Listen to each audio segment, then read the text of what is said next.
Teacher Eric. I am the spokesperson of the unemployed teachers. Today we have assembled here to air our grievances as teachers, the unemployed ones, because we are suffering a lot. So before I continue, I'm going to introduce my team. So I'm going to introduce my vice chairman of the unemployed P1 teachers countrywide. So Mr. Welcome. Introduce Okay. You just do your. I do my part. Na useme majina mbili. Okay. Thank you. Okay, thank you. My name is Eric Ocheng, the spokesperson of the unemployed P1 teachers. We have gathered here to air our concern since we trained 10 years back and we've not been given chance to be employed. And we are suffering a lot. And we have got few messages whereby we want to air out. Number one, we are going to talk about Commission of Act of Employment. We teachers, we want to know who is the person employing teachers, because we can see the TSC has delegated their duty to the members of parliament. They are the ones who are employing teachers. So we want to know the Teachers Act, the Commissions Act, who is supposed to employ teachers.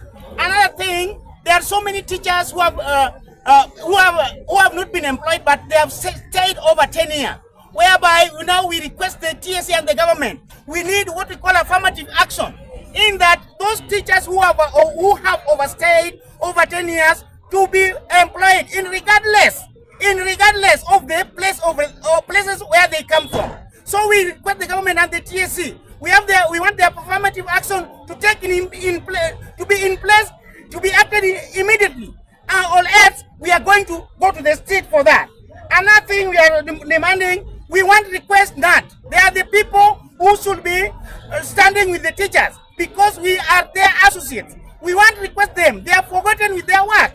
Now, if the members of the parliament are the ones who are now coming to defend teachers in terms of the promotion of teachers which took place the other day, and we saw the members of the parliament saying that it was not done according to the accordance of the rule of law, there was corruption and there was no transparency, there was no fairness. Now, what is the work of NAT? NAT is really failing us, and it has let us down, we as teachers who have not been employed. So we request the NAT people, what is their role? What is their role? If they don't know their role, then it should be banned. Then we look for another office. Another thing we want to talk about is the exploitation of teachers in the private institutions. We, the teachers who are in the private institution, the government requires us to come up with, to give out quality education, and they expect learners to get qualities because teachers are trained. But what is coming out? Teachers who are working in those areas, they are not protected. Teachers are being exploited. There is no payment during the holidays. There is also overworking. At the same time, in those places, you find that you are trained and you are also teaching with non-qualified teachers. The quack teachers are there. They are also paying for us. The money they are paying us is very, very low. So we request the government, the Ministry of Education, to come with policies on how they can protect the teachers working in the private institution. Another thing which I would like to say is, we want to tell the TSC, we want to know which criteria are you using to employ teachers.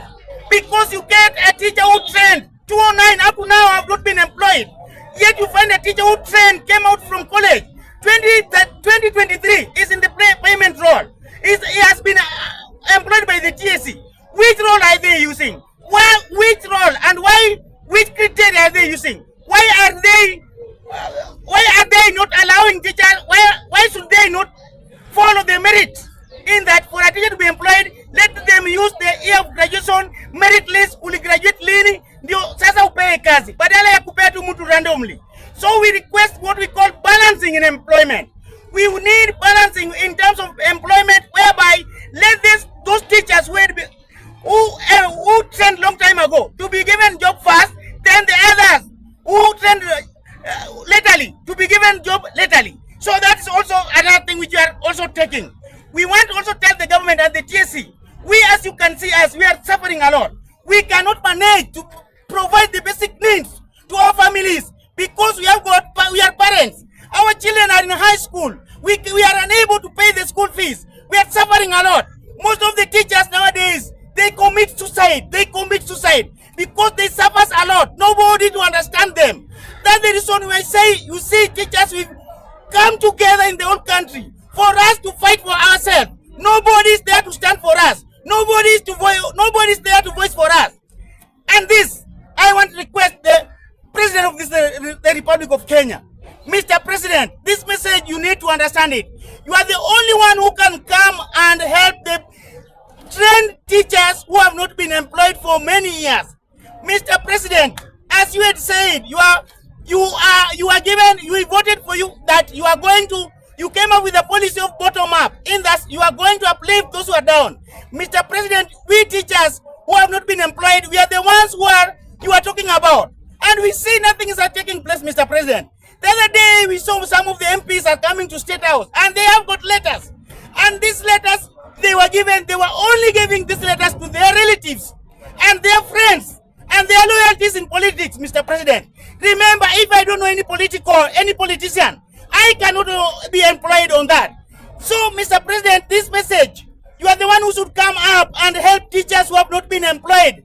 TSC has fed us. NAT has fed us. You as the father of the nation, come in and help the teachers who have not been employed. We are retiring, Mr. President. Remember, the TSC Act is saying if someone has reached 45 years and above, this person should not be employed. But if it happened to be employed, this person will not get pension, Mr. President. I graduated at 21 years and have stayed for 13 years, have not been given jobs. And there are so many teachers outside here who are now, since 10, they have reached 15 years out from college, Mr. President. These people are really suffering, Mr. President. So come in that for those teachers who have overstayed, who have prolonged 15 years, 10 years and above, let them be employed and give an order, Mr. President. Otherwise, Mr. President, if you do that, then we'll appreciate you so much. And failure to do that, Mr. President, then I don't know what might happen in this of our country, Mr. President. We want to address you also. We also had the TSC coming out and telling Kenyans that there is teachers, primary teachers now we are flooded. We have got excess teachers of 18,000, Mr. President. And they tell us that they will no longer employ teachers. Mass recruitment shall never take place for another 5 years, Mr. President. I'm at the age of 44. Mr. President, where do you want me to go? I graduated when I was at 23 years. So I request you, Mr. President, come up with affirmative action. Those teachers who have stayed for more than 10 years, let them be given a job, Mr. President. We cannot provide our family. Otherwise, as you see me here, I have good teachers here. Let you hear what they're saying. Teachers power. Power. Teachers power. Power. Our power. Teachers power. Power. What do you want? Employment. What do you want? Employment. Nancy Machete to do what? To employers. Nancy Machete to do what? To employers. You can just hear the ears flow of the P1 teachers, 21 here. What they need here is employment. It's quite embarrassing. I have a question. Yes. You think there are many people